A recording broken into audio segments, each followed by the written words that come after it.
আপনারা কি কেউ তাদের কাছ থেকে শুনেছেন যে তারা কেমন পিয়ার পদ্ধতি চায়?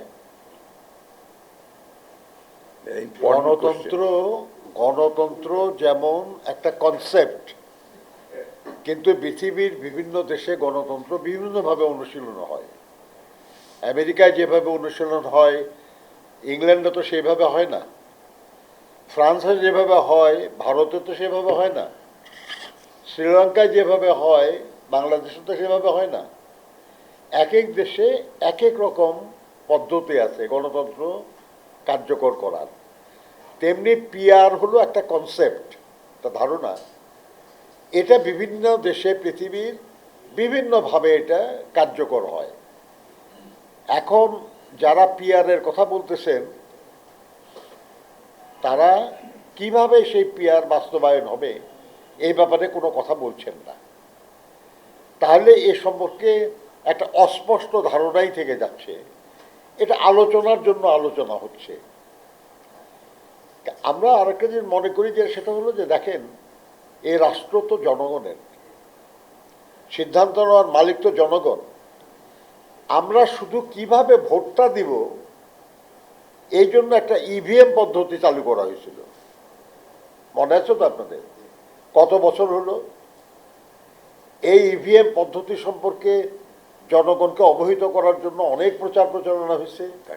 যারা এই পদ্ধতিটা কার্যকর করবে তাদের অনেক প্রশিক্ষণ হয়েছে। সেই প্রশিক্ষণে যারা গেছে তারা যে ভাতা নিয়েছে এই নিয়ে দুর্নীতির অভিযোগ হয়েছে। আবার তাদের মাধ্যমে সারা দেশে জনগণকেও প্রশিক্ষিত করার চেষ্টা হয়েছে। তারপরও আজ পর্যন্ত ইভিএম পদ্ধতি কিন্তু কার্যকর হয় নাই। শুধু কিভাবে ভোটটা প্রয়োগ করবে সেটাই। আর পিআর পদ্ধতি হলো গোটা নির্বাচন ব্যবস্থাকে বদলে দেওয়া। এই নিয়ে জনগণের সঙ্গে কি কোনো মত বিনিময় হয়েছে আপনাদের কারো? এ সম্পর্কে জনগণকে কে কিছু অবহিত করেছে?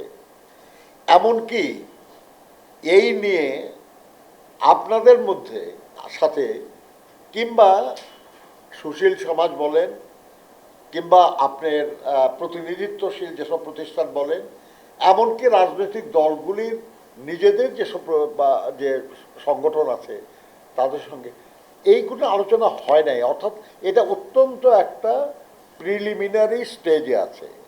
ফর্মালি এই নিয়ে কোনো আলোচনা এখনো ঐক্যমত্য কমিশনে শুরুই হয় নাই।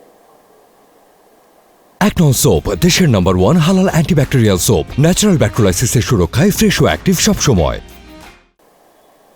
অথচ এই নিয়ে আমাদের কিছু কিছু সহকর্মী বলছেন এটা করতেই হবে, না করলে ইলেকশনই করা যাবে না ইত্যাদি। এর মানেটা কি? একটু আগে আমাদের মহাসচিব সাহেব বলতেছিলেন যে আমরাই তো বেশি চাই সংস্কার, সবার চেয়ে বেশি চাই। চাই না খালি, ইতিহাস বলে যে আমরাই করেছি সংস্কার। যুগান্তকারী সংস্কার বাংলাদেশের যা, এগুলো আমরা করেছি। এবং আমরাই, আর ওনারা কেউ যখন সংস্কারের, আমি একটু আগে অনেকদিন আগে বলছিলাম, আপনারা ছাপাইছিলেন যে অনেকেই যখন সংস্কারের দন্তাস্ব উচ্চারণ করে নাই তখন আমরা পূর্ণাঙ্গ সংস্কার প্রস্তাব দিয়েছি। সেই বিএনপিকে অভিযুক্ত করে এই ব্যাপারে একটা খুবই অন্যায়। এটা মানে রাজনৈতিক উদ্দেশ্যটা ভালো না এতে। কিন্তু আমরা তো রাজনীতি করি, আমরা সমালোচনার মুখোমুখি হতে রাজি আছি। কিন্তু রাষ্ট্র এবং এই যে লাখো শহীদ মুক্তিযুদ্ধের এবং হাজারো শহীদ বিভিন্ন আন্দোলনে, বিশেষ করে 24-এর গণঅভ্যুত্থানের, তাদের আকাঙ্ক্ষার সঙ্গে সঙ্গতিপূর্ণ হতে হবে রাজনৈতিক দলের কার্যক্রম। আপনার যে কোনো একটা সিস্টেম ইন্ট্রোডিউস করতে হলে জনগণের সম্মতি নিতে হবে। এই ব্যাপারে আমি স্পষ্ট বলতেছি না যে আর কি আলোচনা আসলে পরে আমাদের প্রস্তাব কি হবে, কিন্তু আমরা যেটা মনে করি আর কি সেটা হলো যে খুব চিন্তা ভাবনা করে বড় সিদ্ধান্ত পরিবর্তন করতে হয়। এটা কোনো মানে বিশেষ কোনো দলের সুবিধা হবে এরকম সিস্টেমে সে কারণে করতে হবে, এটা কোনো এটা হয় না। চেষ্টা করতে হবে যেটা জনগণের যেটা সুবিধা হবে সেটা আর কি। আপনি যেটা প্রস্তাব করতেছে তারা একটা সিম্পল কথা আর কি, যে যারা ভোট দেবে তারা কেউ জানবে না যে তার প্রতিনিধি কে হবে। হয় এটা, কিন্তু তারপরেও বিষয় যখন আসবে আমরা আলোচনা করব। আমাদের আলোচনা করতে কোনো বাধা নাই, এবং আমাদের প্রতিনিধিরা সারা দিন ধরে আলোচনায় থাকতেছেন। তারা একা বলতেছেন, আর আরো 20 জন 30 জন অন্যরা বক্তব্য রাখতেছেন, শুনতেছেন তারা আর কি। এই মিটিংয়ের প্রধান অতিথি হওয়ার মতো আর কি, মানে সবার শেষে এসে দুই কথা বলার সুযোগ। যাই হোক, আমি বলি যেটা সেটা হলো যে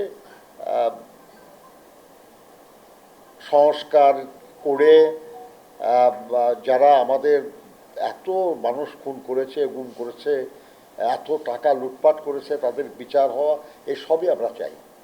একটা বছর প্রায় হয়ে গেল, এখনও যে নির্বাচনের যেটা সম্ভাব্য তারিখ চিন্তা করা হয়েছে সেটা এখনও প্রায় 6-7 মাস দেরি আছে। কাজে আমরা বিশ্বাস করি যে বিচারও ব্যাপারেও আমরা দৃশ্যমান অগ্রগতি এর মধ্যে সম্পন্ন করতে পারি, এবং সংস্কারের কাজও আমরা শেষ করতে পারি। জুলাই সনদ আরো আগে করা সম্ভব ছিল। এখন যারা করছে না, বা যাদের এটা দায়িত্ব, এটা তো আমাদের দায়িত্ব না, আমরা করতে পারবো না। যাদের দায়িত্ব, তারা যদি কোনো কারণে বিলম্ব করে, এই দায় বিএনপি নেবে না। আমরা বহু আগে আমাদের মতামত দিয়ে দিয়েছি সনদের ব্যাপারে। আমরা সংস্কারের প্রস্তাবও আমরা দিয়ে রাখছি। আমরা বিচারের ব্যাপারে আমরা বহু আগে বলেছিলাম যে আরেকটা ট্রাইব্যুনাল করা হোক। আমরা বহু আগে বলেছিলাম আর কি যে ইনভেস্টিগেশন অফিসারগুলো আরো বেশি করে নিয়োগ করা হোক। শোনা হয় নাই। কাজেই দায় বিএনপির না।